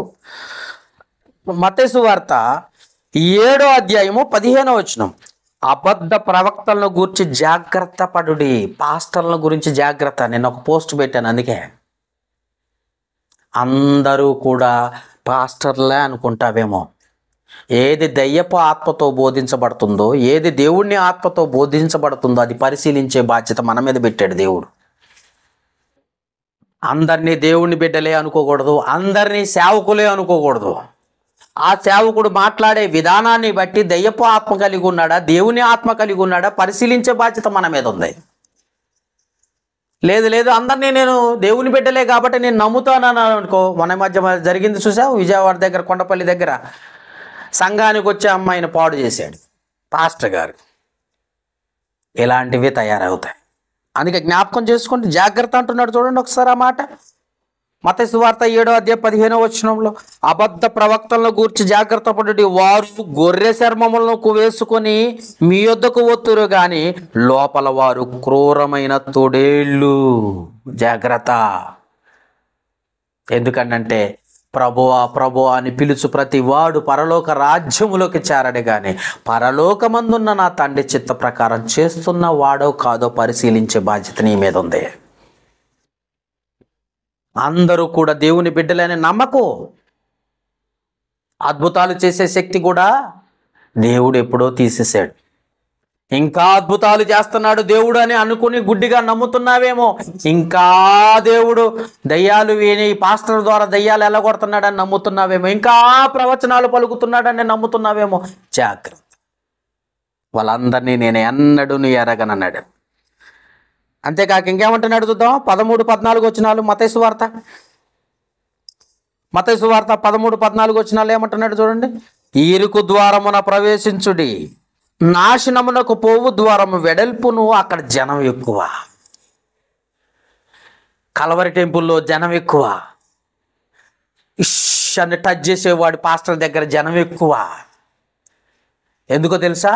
విశాల మార్గం, సత్యమైన మార్గం ఇరుకును సంకుచితమునై ఉంది అంటాడు. చూడండి ఒకసారి. ఇరుకు మార్గమున ప్రవేశించుడి, నాశనమునకు పోవు ద్వారము వెడల్పును, ఆ దారి విశాలమునై ఉన్నది, దాని ద్వారా ప్రవేశించువారు అనేకులు. జీవనకు పోవు ద్వారము ఇరుకును, ఆ దారి సంకుచితమునై ఉన్నది, దాని కనుగొను వారు కొందరే. క్రీస్తు సంఘమును కనుగొను వారు కొందరే, సత్యమును అనుసరించువారు కొందరే. అందరికీ దేవుడు అవకాశం ఇవ్వలే. ఎందుకంటే వాటిని నమ్మే వారిని బలంగా నమ్మండి అని చెప్పేసి భ్రష్టాత్మక అప్పగిస్తుంది కూడా దేవుడు. అందుకే ఏమంటున్నాడు? ఇరుకు మార్గములోకి పోయేవారినే నేను ఎరుగుదును, ఇరుకు మార్గములో ప్రవేశించువారు నావారు నేను ఎరుగుదును. ఆదికాండం చూద్దాం ఇప్పుడు. దేవుడు ఎరిగిన మనుషులు ఎవరో చూద్దాం ఇప్పుడు. దేవుడు ఎరగని మనుషుల గురించి మాట్లాడుకున్నాం. ఇప్పుడు దేవుడు ఎరిగిన మనుషులు ఎవరో చూద్దాం ఒకసారి. దేవుడు ఎరిగిన మనుషుల గురించి ఒక ఇద్దరిని గురించి బైబిల్లో మనం చూద్దాం. ఆదికాండము 18:19 చూద్దామా? ఆదికాండము 18:19 జాగ్రత్తగా తీయాలి బైబిల్లో. దేవుడు ఎరిగిన మనుషులు. ఇప్పటి వరకు దేవుడు ఎరగని మనుషుల గురించి చెప్పుకున్నాం. దేవుడు ఎరగని మనుషుల గురించి ఇప్పుడు దాకా చెప్పుకున్నాం. దేవుడు ఎరిగిన మనుషుల గురించి ఇప్పుడు మాట్లాడుకుందాం. చూద్దాం ఒకసారి. ఆదికాండము 18:19 ఎట్లనగా యెహోవా అబ్రహామును గూర్చి చెప్పినది అతనికి కలుగజేయనట్లు తన తర్వాత తన పిల్లలను తన ఇంటి వారును నీతి న్యాయములు జరిగించుచు యెహోవా మార్గమును గైకొనుటకు వారికి ఆజ్ఞాపించినట్లు నేను అతన్ని ఎరిగి ఉన్నానని చెప్పి ఎవరు సాక్ష్యం ఇస్తున్నారు తెలుసా? నేను ఎరిగాను. ఎవరిని? అబ్రహాముని. అసలు అబ్రహాం ఎవరు? విగ్రహారాధికుడి తండ్రి ఎవరండి? తెరాహు. అబ్రహాం గారి తండ్రి పేరేంటి? తెరాహు. ఇది ఎక్కడుంది? ఇది కూడా మీకు డౌట్ వచ్చి ఉంటుంది. అక్కడ యెహోషువ గ్రంథము 24వ అధ్యాయం. యెహోషువ గ్రంథము 24వ అధ్యాయం. అబ్రహాం తండ్రి ఎవరో చూద్దాం ఒకసారి. యెహోషువ గ్రంథం 24వ అధ్యాయం 3వ వచనం చూద్దాం. యెహోషువ గ్రంథము తీసారా? 2వ వచనం నుండి చదువుతాను. 24వ అధ్యాయం 2వ వచనం నుండి. యెహోషువ జనులందరితో ఇట్లానండి, ఇశ్రాయేలీల దేవుడైన యెహోవా చెప్పునదేమనగా, అనాది కాలము నుండి మీ పితరులను అనగా అబ్రహామును, నాహోరును, తండ్రి అయిన తేరాహు కుటుంబీకులను, నది యూఫ్రటీస్ అద్దరిని నివసించు ఇతర దేవతలను వారు పూజించిన. అబ్రహాము కుటుంబం అంతా విగ్రహారాధికులు. అర్థమైందా? అబ్రహాం ఎవరు? విగ్రహారాధికుడు. అబ్రహాం తండ్రి ఎవరు? విగ్రహారాధికుడు. వారి కుటుంబం అంతా ఎవరు? యూఫ్రటీస్ నది తీరమున ఏం చేసేవారట? అద్దరిన ఇతర దేవతలను పూజించేవాళ్ళు. కానీ అబ్రహాములో విశ్వాసాన్ని నేను కనుగొన్నా, అతన్ని వెతికిన, ఆయన్ని నేను ఎరిగిన. ఆయన నమ్మటమే కాదు, ఆయన కుమారుడు కూడా దేవుని నన్ను నమ్మిన ఆజ్ఞలు గైకొంటారని నేను ముందుగానే ఎరిగి ఉన్నాను అబ్రహాం అన్నాడు. అదే మాట ఇక్కడ ఏమంటాడు చూద్దాం ఒకసారి. ఆదికాండం 18:19 వచనంలో, తన పిల్లలను తన ఇంటి వారును నీతి న్యాయములు జరిగించుచు యెహోవా మార్గమును గైకొనుటకు అతడు వారికి ఆజ్ఞాపించున్నట్లు నేనతన్ని ఎరిగి ఉన్నాను. తన పిల్లలను బాగా గుర్తుపెట్టుకుని తన పిల్లలకి చెప్పేవాళ్ళు. అబ్రహాం ఏం చేస్తాడట? తాను ఎరిగి దేవుణ్ణి ఎరగటమే కాదు, తన పిల్లలకు కూడా దేవుని గురించి చెప్తాడు. తాను తన కుమారుడైన ఇస్సాకు ఎరగటం కాదు, తన కుమారుడు ఇస్సాకు యాకోబుకు చెప్తాడు. యాకోబు మాత్రమే దేవుని ఎరగటం కాదు, యాకోబు సంతానం కూడా దేవుని ఎరిగిన వారిగా మారతారు. అది నేను చూశానయ్యా, నేను ఎరిగిన వాడిని. నేను దేవుడు ఎరిగిన మనుషులు ఉన్నారా? ఉన్నారు. దేవుని ఎరగని మనుషులు ఉన్నారా? ఉన్నారు. దేవుని ఎరిగిన మనుషులు ఎందుకంటే నిజాయితీగా, యథార్థముగా, దేవుని పట్ల విధేయత కలిగి, అబ్రహామా నేను నీకు చూపించి దేశానికి వెళ్ళాలి అనగానే మౌనంగా వెళ్ళిపోయిన వాడు అబ్రహాం. అర్థమైందా? మౌనంగా వెళ్ళిపోయాడండి అబ్రహాము. ఏమన్నాడు చూద్దాం ఒకసారి. ఆ మాట కూడా చదువు. 12వ అధ్యాయము, ఆదికాండం 12వ అధ్యాయం 1వ వచనం నుండి. ఆదికాండము 12వ అధ్యాయం 1వ వచనం నుండి, యెహోవా నీవు లేచి నీ దేశము నుండి, నీ బంధువుల యొద్ద నుండి, నీ తండ్రి ఇంటి నుండి బయలుదేరి నేను నీకు చూపించి దేశమునకు వెళ్ళుము. నిన్ను గొప్ప జనాంగముగా చేసి నిన్ను ఆశీర్వదించి నీ నామమును గొప్ప చేయుదును. నిన్ను ఆశీర్వాదంగా ఉంచును. నిన్ను ఆశీర్వదించు వారిని ఆశీర్వదించేదను, నిన్ను దూషించు వారిని చెప్పించేదను. భూమి యొక్క సమస్త వంశములు నీ యందు ఆశీర్వదింపబడినని అబ్రహాముతో చెప్పిన వెంటనే వెళ్ళిపోయాడా? ఏ ఊరు ప్రభువా? భద్రాచలం వెళ్ళాలా? ఖమ్మం వెళ్ళాలా? హైదరాబాద్ వెళ్ళాలా? విశాఖపట్నం వెళ్ళాలా? విజయవాడ వెళ్ళాలా? ఎక్కడికి వెళ్ళాలి ప్రభు అని అడగలేదట. నువ్వు నీ భార్యను తీసుకుని నువ్వు వెళ్ళిపో అబ్రహామా అనగానే వెళ్ళిపోయాడట. చూడండి ఆ మాట కూడా. హెబ్రీయులకు రాసిన పత్రిక. ఆయన విశ్వాసాన్ని చూశాడు తండ్రి అయిన దేవుడు, అందుకే చెప్తున్నాడు. హెబ్రీయులకు రాసిన పత్రిక 11వ అధ్యాయం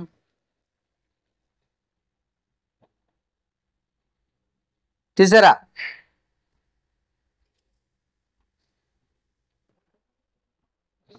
8వ వచనం. హెబ్రీయులకు రాసిన పత్రిక 11వ అధ్యాయం 8వ వచనం. అబ్రహాము పిలువబడినప్పుడు, ఇప్పుడు పిలిచాడు కదా, పిలువబడినప్పుడు చూసాం కదా. పిలువబడినప్పుడు ఎక్కడ పిలిచాడు? ఆదికాండము 12వ అధ్యాయం 1వ వచనంలో పిలిచాడు. నువ్వు వెళ్ళు అన్నాడు. ఏమని? నేను నీకు చూపించే దేశానికి వెళ్ళు అబ్రహామా అన్నాడట. వెంటనే ఏమంటున్నాడు చూడు. అబ్రహాము పిలువబడినప్పుడు విశ్వాసమును బట్టి ఆ పిలుపునకు లోబడి తాను స్వాస్థ్యముగా పొందబోయి ఉన్న ప్రదేశమునకు బయలు వెళ్ళెను, మరియు ఎక్కడికి వెళ్ళవలెనో అది ఎరుగక బయలు వెళ్ళెను. ఎరుగక ఎక్కడికి వెళ్ళాలో కూడా అనకుండానే వెళ్ళిపోయాడట. అందుకే అబ్రహాం అంటే దేవునికి ఇష్టం, స్నేహితుడు. అందుకే నేను ఎరిగాను. దేవుడు ఎరిగిన మనుషులు ఉన్నారా? ఉన్నారు బైబిల్లో. అలాంటి వారిలో అబ్రహాం ఉన్నాడు. అలాంటి వారిలో అబ్రహాం ఉన్నాడు. ఈరోజు మనల్ని కూడా ఎరిగినట్లుగా కూడా గమనించాల్సిన అవసరత కలిగి ఉంది. అందుకే ఎఫెసీయులకు రాసిన పత్రిక ఏమంటాడు చూద్దాం. ఎఫెసీయులకు రాసిన పత్రిక 6వ అధ్యాయం 4వ వచనం ఒకసారి చూడండి. ఒకసారి ఎఫెసీయులకు రాసిన పత్రిక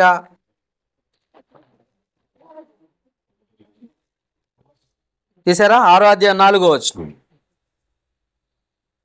పిల్లలకి తండ్రి అయిన దేవుడు అబ్రహాము ఎరగటానికి కారణం ఏంటంటే తన పిల్లలకు కూడా వాక్యాన్ని నేర్పించాడు. అందుకే ఇక్కడ రాయబడిన మాట మళ్ళీ ఒకసారి చూద్దాం.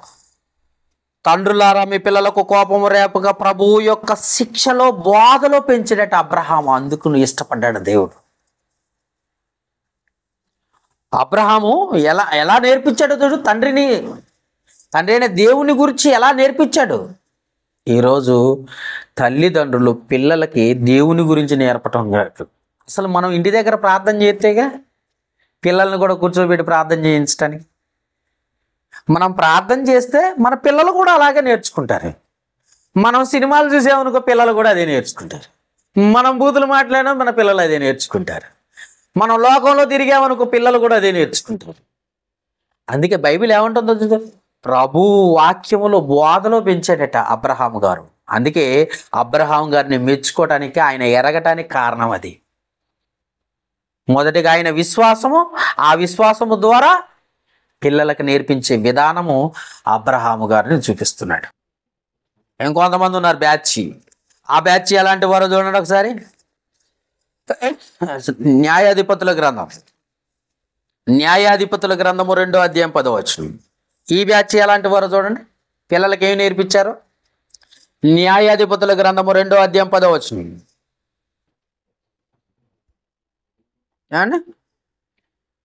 చూడండి ఒకసారి ఆ మాట కూడా.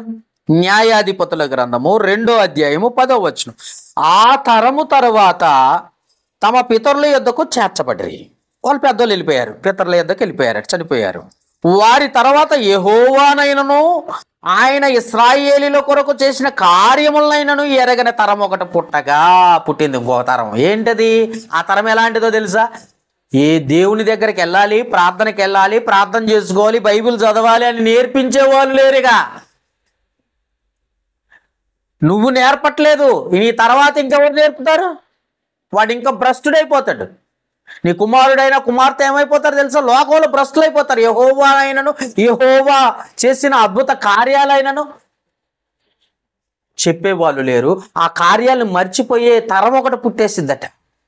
ఇజ్రాయేల్ కాలంలో అలాగే జరిగింది. అబ్రహాం గురించి చెబుతూ ఆయన కుమారులకు కూడా వాక్యాన్ని నేర్పించాడు.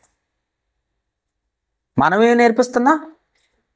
ఇదిగో యెహోషువ కాలంలో న్యాయాధిపతుల గ్రంథంలో 1వ అధ్యాయంలో 2వ అధ్యాయంలో ఏం చెప్తున్నది? ఎరగని తరం ఒకటి పుట్టేసి దేవునికి కోపం కలిగించేటట్లుగా చేశారట.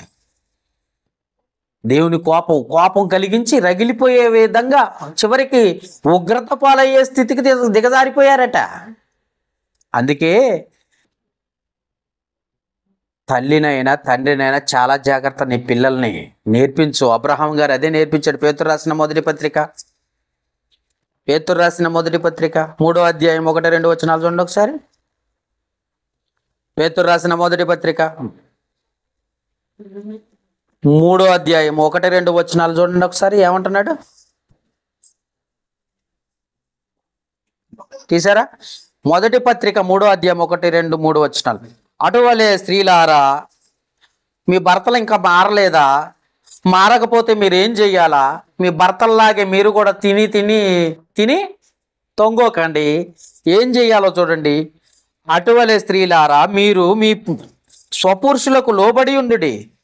అందువలన వారిలో ఎవరైనా వాక్యమునకు అవిధేయులైతే వాక్యానికి లోబడిన వారై చర్చికి రాని వారైతే వారు భయముతో కూడిన మీ పవిత్ర ప్రవర్తనను చూసి వాక్యము లేకుండానే తమ భార్యలను నడవడిని బట్టి రాబట్టవచ్చు, దేవుని సన్నిధికి రాబట్టవచ్చు.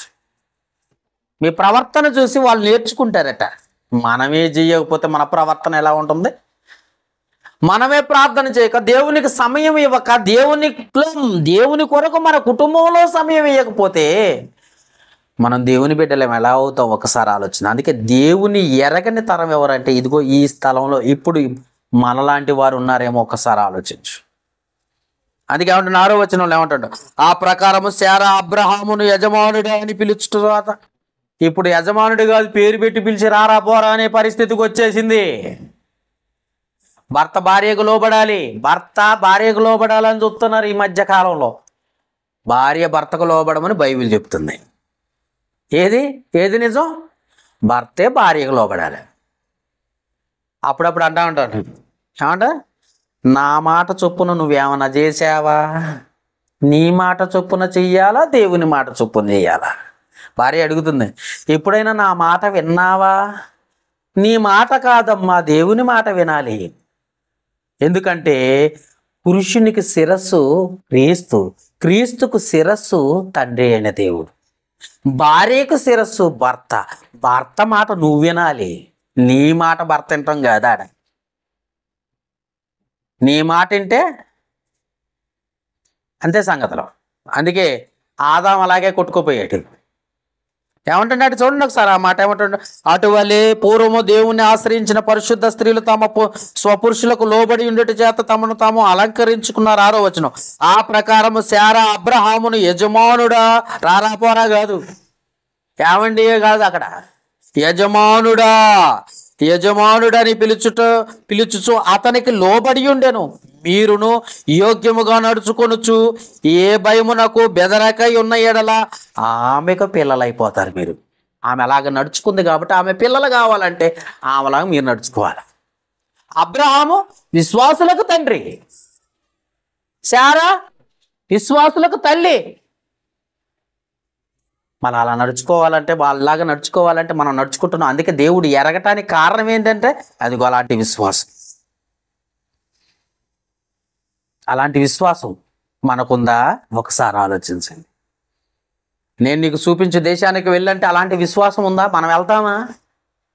దేవునికి ఇవ్వాలి అంటేనే 1కి 10 సార్లు లెక్కేసుకుంటాం, ఇన్ని డబ్బులా మనం దేవునికి ఇచ్చేదని. ప్రార్థన కంటేనే 11:30కు వచ్చేస్తున్నాం మనం. దేవుని సన్నిధి అంటే ఏమనుకుంటున్నారు? ప్రభు సన్నిధికి వచ్చిన తర్వాత మనల్ని మనము దేవునికి కనపరుచుకోవడానికి ప్రయత్నం చేయాలి. కానీ మనం పక్కన వాళ్ళని ఎప్పుడైనా చూస్తాం, మనం పక్కన ఉన్న వాళ్ళని ఎప్పుడైనా చూస్తాం. కానీ దేవుని సన్నిధికి వచ్చినప్పుడు నువ్వేంటో దేవునికి కనపరుచుకో. నువ్వేంటో దేవుని సన్నిధిలో మోకరించి ప్రార్థన చేయి. రావటమే పక్కన వాళ్ళతో మాట్లాడటం కాదు, రావటమే దేవునితో మాట్లాడు. ప్రభువా, ఈ వారమంతా తండ్రి నన్ను కాపాడేవయ్యా, ఏమిచ్చి నీ రుణం తీర్చుకునేను?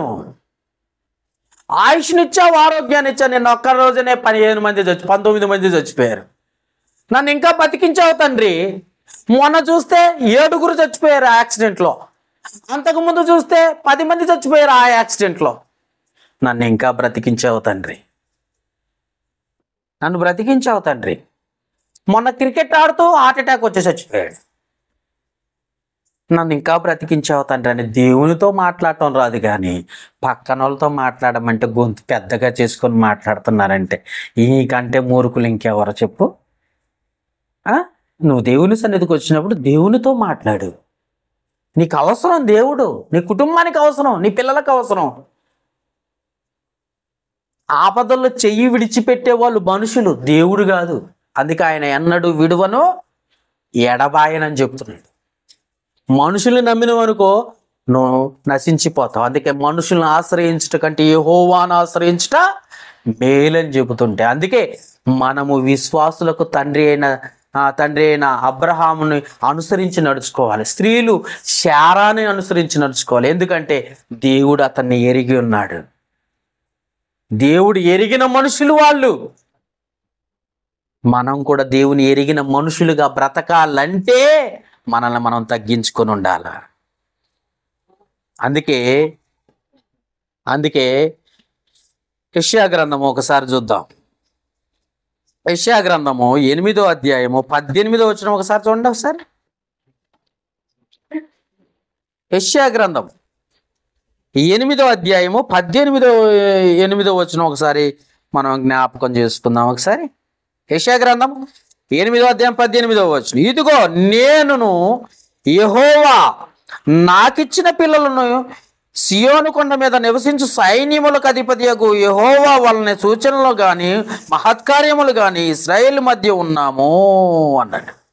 యెహోవా పిల్లలు నాకు ఇచ్చారంటున్నాడు. చూసారా, గర్భఫలం ఇందాక నిన్న ఎవరో పోస్ట్ పెట్టారు. గర్భఫలము యెహోవా ఇచ్చు బహుమానం అంట. యెహోవా పిల్లలు మనకిస్తే మన పిల్లలని మనం బ్రతుకుతున్నామంట. అది చెప్తున్నాడు చూడండి. ఆయన పిల్లల్ని మనకి ఇచ్చాడు ప్రభు అయిన యేసుక్రీస్తు ద్వారా.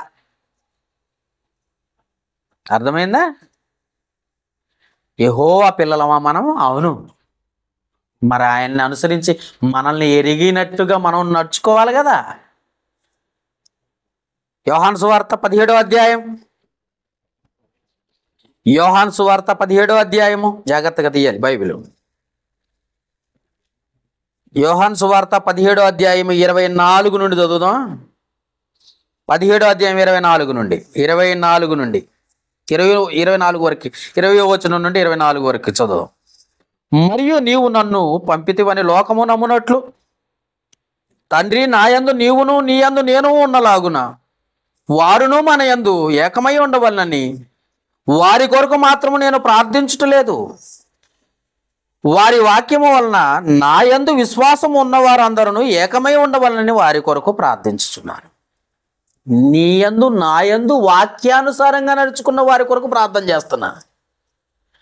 బాగా గుర్తుపెట్టుకోండి. యేసుప్రభు ప్రార్థన ఎలా చేస్తున్నాడట?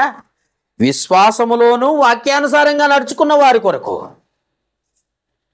అందరూ ఏకమై ఉండవలనని ప్రార్థించుచున్నాను. 22వ వచనం, మనము ఏకమై ఉన్నలాగున వారును ఏకమై ఉండవలనని నీవు నాకు అనుగ్రహించిన నా రక్తంతో కడగబడిన వారిని, అది నాకు అనుగ్రహించావు నీ పిల్లల్ని, నాకు అనుగ్రహించిన, చూడండి, నాకు అనుగ్రహించిన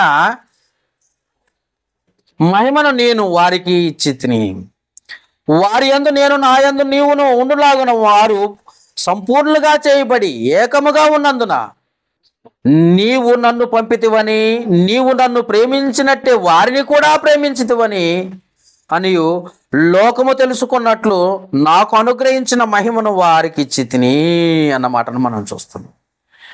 మనం వాక్యానుసారంగా ఉన్నప్పుడు దేవుని పిల్లలం అవుతాం, దేవుడు ఎరిగిన మనుషులం అవుతాం. వాక్యానుసారంగా నడుచుకోకుండా నా ఇష్టం నాకు నచ్చినట్టుగా బ్రతుకుతానన్నావు అనుకో, దేవుని పిల్లలం ఎప్పటికీ కాలేం. అందుకే తండ్రి ప్రభువా ప్రభువా అని పిలిచి ఇంటికాడ కూర్చొని పిలిచే ప్రతివాడి నోరు నొప్పి రావటమే తప్ప జవాబు మాత్రం దొరకదు. అలాగనే సంఘానికి వచ్చి దేవునికి ఇష్టమైన కార్యక్రమాలు చేయకుండా నీకు నచ్చిన కార్యక్రమాలు చేస్తూ చర్చికి వచ్చిపోతున్నాను కదా, దేవుడు నన్ను ఆశీర్వదిస్తాడంటే నీలో క్రియలు లేని విశ్వాసం ఉంది, అది మృతం. క్రియలు లేని విశ్వాసం ఏమైంది? మృతం. కాబట్టి గుర్తుపెట్టుకోండి. ఇంకా 24వ వచనం చూద్దాం. తండ్రి నేను ఎక్కడ ఉందునో అక్కడ నీవు నాకు అనుగ్రహించిన వారును నాతో కూడా ఉండవలననియు నీవు నాకు అనుగ్రహించిన నా మహిమను వారు చూడవలనని కోరుచున్నాను. జగత్తు పునాది వేయబడక మునిపే నీవు నన్ను ప్రేమించితివి, నన్ను ప్రేమించిన వారిని నువ్వు ప్రేమించితివి, నన్ను ప్రేమించలాగునే వారిని కూడా ప్రేమించావు. వారిని నాకు ఇచ్చావయ్యా, నీ పిల్లల్ని నాకు ఇచ్చావు. కాబట్టి నువ్వు ఎరగాలంటే నా రక్తమందు కడగబడాలి. నా రక్తమందు కడగబడ్డవారు వాక్యానుసారంగా నడుచుకోవాలి. వాక్యానుసారంగా నడుచుకున్న వాళ్ళు ప్రతి ఆదివారము దేవుని మహిమార్థమై జీవించాలి. అప్పుడు మనందరము ఏకమై ఉందుము. అర్థమైందని? లేదు నా ఇష్టం అన్నావు అనుకో, నువ్వు దేవుని కుమార్తెగా ఉండలేవు. అందుకే యోహాను రాసిన మొదటి పత్రిక 4వ అధ్యాయము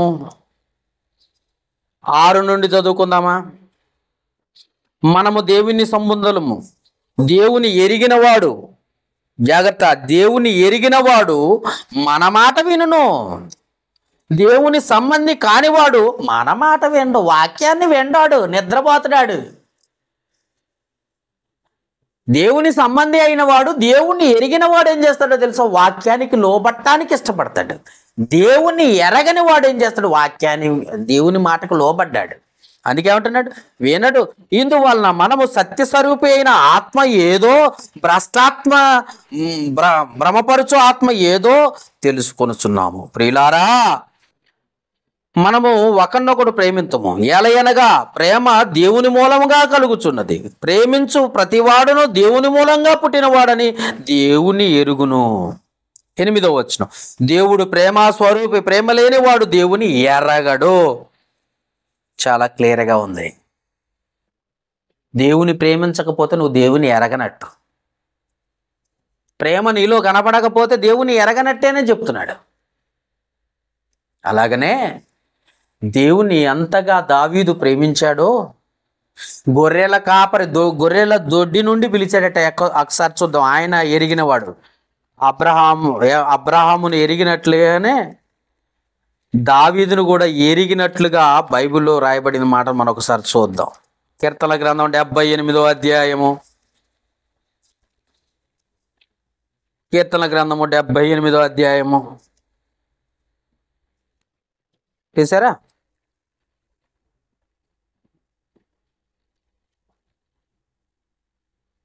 78వ అధ్యాయం 70వ వచనం.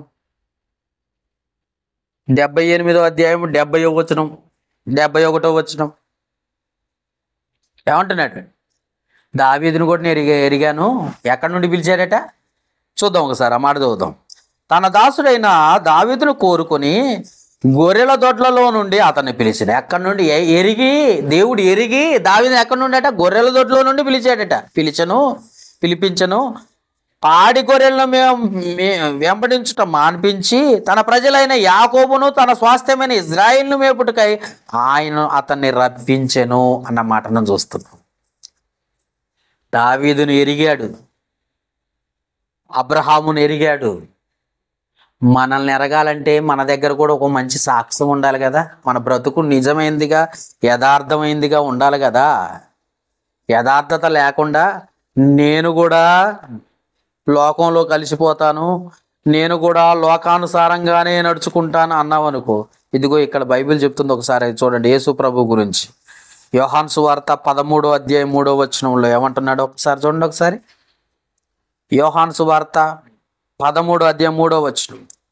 తండ్రి తన చేతికి సమస్తమును అప్పగించిననియు, తండ్రి పరలోకపు తండ్రి అట కుమారుడైన యేసుకి సమస్తమును అప్పగించిననియు, తాను దేవుని యొద్ద నుండి బయలుదేరి వచ్చిననియు, దేవుని యొద్దకు వెళ్ళవలసి ఉన్నదని యేసు ఎరిగి మనం ఈ లోకంలో శాశ్వతం కాదు, మనం తండ్రి దగ్గర నుండి వచ్చాము, అక్కడికి వెళ్ళిపోవాలి. యేసు ప్రభు ఎరిగాడట. మనం ఏమి ఎరుగుతున్నాం? ఇదే నిజం అనుకోండి. ఎంతకాలం ఉంటాం? నీ కళ్ళ ముందే చాలామంది చనిపోయారు, వెళ్ళిపోయారు. వాళ్ళు నువ్వేమనుకుంటున్నావు? వాళ్ళు వెళ్ళిపోయినా కానీ నేను ఇదే నిజం అనుకుంటున్నావు. కళ్ళ ముందు చాలామంది చనిపోతున్నా, వాళ్ళు వెళ్ళిపోతున్నా, నువ్వు ఇదే నిజం అనుకుంటున్నావు అనే భ్రమలో ఉన్నావు నువ్వు. అందుకే నువ్వు వెళ్ళాల్సిన చోటు ఒక చోట ఉంది, నువ్వు వచ్చావు, వెళ్ళిపోవాలి. అందుకే బైబిల్ ఏమంటుంది? యేసు ఎరిగాడట. ఎక్కడి నుండి వచ్చాను? పరలోకము నుండి వచ్చాను. పరలోకానికి తిరిగి వెళ్ళిపోవాలి.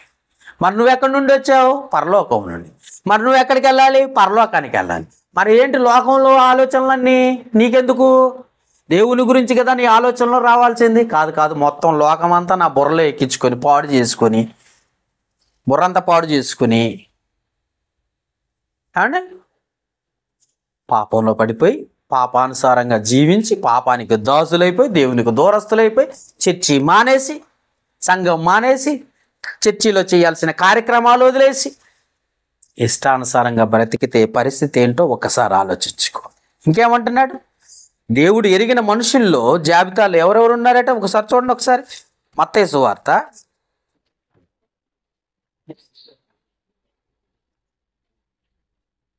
25వ అధ్యాయం. మత్తయి సువార్త 25వ అధ్యాయం 33వ వచనం నుండి చదువుకుందాం. 40 వచనాల వరకు. 33వ వచనం నుండి దేవుని ఎరిగిన మనుషులు ఎవరో చూద్దాం ఇప్పుడు. తన కుడివైపున గొర్రెలను ఎడమవైపున మేకలను నిలబెట్టును. 34వ వచనం. అప్పుడు రాజు తన కుడివైపున ఉన్న వారిని చూసి, నా తండ్రి చేత ఆశీర్వదింపబడిన వారులారా, దేవుడు ఎరిగిన మనుషులు ఆశీర్వదింపబడిన వాళ్ళ రండి, లోకం పుట్టినది మొదలుకొని మీ కొరకు సిద్ధపరిచిన రాజ్యమును స్వతంత్రించుకోండి. నేను ఆకలి కొంటిని, మీరు నాకు భోజనం పెట్టిదిరి, దప్పికొట్టిని, నాకు దాహం ఇచ్చితిరి, పరదేశినై ఉంటిని, నన్ను చేర్చుకుంటురి, దిగంబరినై ఉంటిని, నాకు బట్టలు ఇచ్చితిరి, రోగినై ఉంటిని, నన్ను చూడవచ్చితిరి, చెరసాల్లో ఉంటిని, నా యొద్దకు వచ్చితిరని చెప్పుచు. అందుకు నీతిమంతులు ఏమని అడుగుతున్నారో తెలుసా? ప్రభువా, ఎప్పుడు నీవు ఆకలి కొంటివి? చూడండి ఒకసారి ఏమంటున్నాడు, ఎప్పుడు మేమెప్పుడు నువ్వు ఎప్పుడు ఆకలి కొన్నావు, మేము ఎప్పుడు పెట్టాము అన్నందుకు జవాబు చెప్తున్నాడు, ప్రభువా ఎప్పుడు నీవు ఆకలి కొంటూ ఉండుట చూసి నీకు ఆహారం ఇచ్చితివి, నీవు దప్పికొని ఉండుట చూసి మీకు దాహం ఇచ్చితివి, ఎప్పుడు నువ్వు పరదేశివై ఉంటే చూసి నిన్ను చేర్చుకొంటిమి, దిగంబరివై ఉండుట చూసి బట్టలు ఇచ్చాము మేము, ఎప్పుడు రోగివై ఉండుట చెరసాల్లో ఉండుట చూసి నీ యొద్దకు వచ్చితమని అడిగాను. 40వ వచనం. అందుకు రాజు, అంటే ప్రభు అయిన క్రీస్తు, ప్రభువు అంటే రాజు, గుర్తుపెట్టుకోండి. రాజు మిక్కిలి అల్పులైన ఈ సహోదరులలో, మిక్కిలి అల్పులైన ఈ సహోదరులలో ఒకనికి మీరు చేసితిరి గనుక నాకు చేసితిరని నిశ్చయముగా మీతో చెప్పుచున్నానని వారితో అనెను. చూసారా, అంటే మనము లోకములో ఉన్న వేరై దేవుని కొరకు బ్రతుకుతూ దేవుని కార్యక్రమాల్లో ముందుంటే అది ప్రభువుకు చేసినట్టే, ప్రభువుకు చేసినట్టే, దేవునికి చేసినట్టే. అంతేకాని లోకంలో వారి వైపు చూసి నేను ఎందుకు చెయ్యాలన్నావు అనుకో, దేవునికి నువ్వేమీ చెయ్యకపోతే మరి దేవుడు నీకు ఆయుష్ని ఇచ్చి కూడా వ్యర్థం అనుకుంటాడు. ఒకసారి ఆలోచించండి. చివరి మాట చూద్దాం. యోబు గారి జీవిత చరిత్ర గురించి ఒక్క మాట చదువుకొని ముగించుకుందాం. యోబు గ్రంథము 1వ అధ్యాయం 8వ వచనములో, యోబు గ్రంథము 1వ అధ్యాయం 8వ వచనం. అందుకు యెహోవా, నీవు నా సేవకుడైన యోబు సంగతి ఆలోచించితివా? అతడు యథార్థవంతుడు, న్యాయవంతుడై దేవుని యందు భయభక్తులు కలిగి చెడుతనమును విసర్జించిన వాడు అని దేవుడు ఆ యోబు గురించి సాక్ష్యం ఇస్తున్నాడు. దేవుడు దావీదు గురించి సాక్ష్యం ఇస్తున్నాడు. దేవుడు అబ్రహాము గురించి సాక్ష్యం ఇస్తున్నాడు. దేవుడు మన గురించి కూడా సాక్ష్యం, నా కుమారుడు, నా కుమార్తె చాలా గొప్ప విశ్వాసులు, మంచి క్రైస్తవులు, వాళ్ళ కుటుంబం న్యాయవంతమంది, యథార్థంగా బ్రతుకుతున్నారు, నమ్మకమైన బ్రతుకుతున్నారు, దేవుణ్ణి ఎప్పుడూ విడిచిపెట్టలేదు. అలాంటి నమ్మకమైన వారితో నేను ఉండాలి, వారిని ఆశీర్వదించాలి, వారిని సమాధానం కలగచేయాలి, వారిని స్వస్థపరచాలన్న మంచి మనసు దేవునికి రావాలంటే మొదట నువ్వు దేవుని సన్నిధిలో యథార్థంగా బ్రతకాలి. అందుకే యోబు గారి గురించి సాక్ష్యం ఎవరిస్తున్నారట? దేవుడే. అబ్రహాం గురించి సాక్ష్యం ఎవరిచ్చారట? దేవుడే. దావీదు గురించి సాక్ష్యం ఎవరిచ్చారట? దేవుడే. మరి మన గురించి సాక్ష్యం సాతానిచ్చింది, దెయ్యం ఇచ్చింది. ఎందుకో తెలుసా? మనం దేవుని కార్యక్రమాల కంటే దెయ్యపు కార్యక్రమాలు ఎక్కువ చేస్తాం.